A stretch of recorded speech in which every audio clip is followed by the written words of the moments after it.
Luc, chapitre 2. À cette époque-là parut un édit de l'empereur Auguste qui ordonnait le recensement de tout l'empire. Ce premier recensement eut lieu pendant que Quirinius était gouverneur de Syrie. Tous allaient se faire inscrire, chacun dans sa ville d'origine. Joseph aussi monta de la Galilée, de la ville de Nazareth, pour se rendre en Judée dans la ville de David, appelée Bethléem, parce qu'il était de la famille et de la lignée de David. Il y alla pour se faire inscrire avec sa femme Marie qui était enceinte. Pendant qu'ils étaient là, le moment où Marie devait accoucher arriva, et elle mit au monde son fils premier-né. Elle l'enveloppa de lange et le coucha dans une mangeoire parce qu'il n'y avait pas de place pour eux dans la salle des hôtes. Il y avait dans la même région des bergers qui passaient la nuit dans les champs pour y garder leurs troupeaux. Un ange du Seigneur leur apparut et la gloire du Seigneur resplendit autour d'eux. Ils furent saisis d'une grande frayeur. Mais l'ange leur dit, « N'ayez pas peur, car je vous annonce une bonne nouvelle qui sera une source de grande joie pour tout le peuple. Aujourd'hui, dans la ville de David, il vous est né un sauveur qui est le Messie, le Seigneur. Voici à quel signe vous le reconnaîtrez. Vous trouverez un nouveau-né enveloppé de lange et couché dans une mangeoire. » Et tout à coup une foule d'anges de l'armée céleste se joignit à l'ange. Ils adressaient des louanges à Dieu et disaient, « Gloire à Dieu dans les lieux très hauts, paix sur la terre et bienveillance parmi les hommes. » Lorsque les anges les eurent quittés pour retourner au ciel, les bergers se dirent les uns aux autres, « Allons jusqu'à Bethléem pour voir ce qui est arrivé, ce que le Seigneur nous a fait connaître. » Ils se dépêchèrent d'y aller et ils trouvèrent Marie et Joseph, ainsi que le nouveau-né couché dans la mangeoire. Après l'avoir vu, ils racontèrent ce qui leur avait été dit au sujet de ce petit enfant. Tous ceux qui entendirent les bergers furent étonnés de ce qu'ils leur disaient. Marie gardait le souvenir de tout cela et le méditait dans son cœur. Puis les bergers repartirent en célébrant la gloire de Dieu et en lui adressant des louanges à cause de tout ce qu'ils avaient entendu et vu et qui était conforme à ce qui leur avait été annoncé. 8 jours plus tard, ce fut le moment de circoncire l'enfant. On lui donna le nom de Jésus, nom que l'ange avait indiqué avant sa conception. Quand la période de leur purification prit fin, conformément à la loi de Moïse, Joseph et Marie l'amenèrent à Jérusalem pour le présenter au Seigneur, suivant ce qui est écrit dans la loi du Seigneur.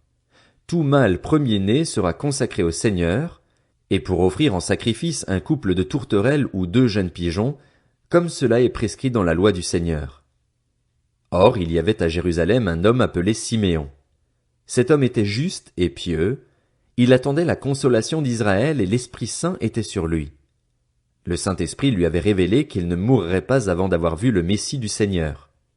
Il vint au temple, poussé par l'Esprit.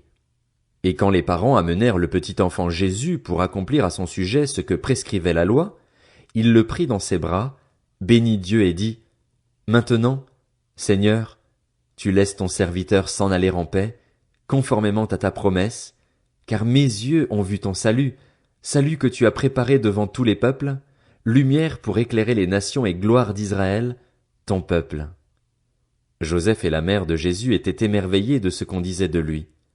Siméon les bénit et dit à Marie, sa mère, « Cet enfant est destiné à amener la chute et le relèvement de beaucoup en Israël et à devenir un signe qui provoquera la contradiction. Toi-même, une épée te transpercera l'âme. Ainsi, les pensées de beaucoup de cœurs seront révélées. » Il y avait aussi une prophétesse, Anne, fille de Phanuel, de la tribu d'Azer.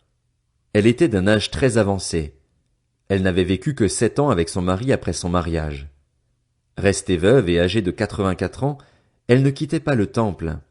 Elle servait Dieu nuit et jour dans le jeûne et dans la prière. Arrivée elle aussi à la même heure, elle disait publiquement sa reconnaissance envers Dieu et parlait de Jésus à tous ceux qui attendaient la délivrance à Jérusalem.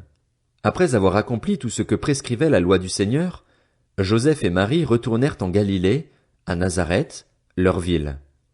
Or l'enfant grandissait et se fortifiait en esprit. Il était rempli de sagesse et la grâce de Dieu était sur lui. Les parents de Jésus allaient chaque année à Jérusalem pour la fête de la Pâque. Lorsqu'il eut 12 ans, ils y montèrent avec lui comme c'était la coutume pour cette fête. Puis, quand la fête fut terminée, ils repartirent, mais l'enfant Jésus resta à Jérusalem sans que sa mère et Joseph s'en aperçoivent. Croyant qu'il était avec leurs compagnons de voyage, ils firent une journée de chemin, tout en le cherchant parmi leurs parents et leurs connaissances. Mais ils ne le trouvèrent pas, et ils retournèrent à Jérusalem pour le chercher.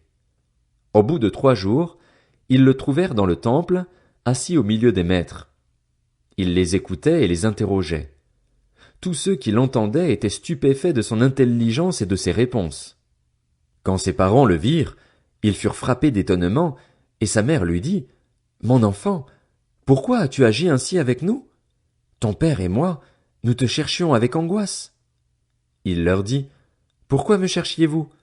Ne saviez-vous pas qu'il faut que je m'occupe des affaires de mon père? » Mais ils ne comprirent pas ce qu'il leur disait. Puis il descendit avec eux pour aller à Nazareth, et il leur était soumis. Sa mère gardait précieusement toutes ces choses dans son cœur. Jésus grandissait en sagesse, en taille et en grâce devant Dieu et devant les hommes.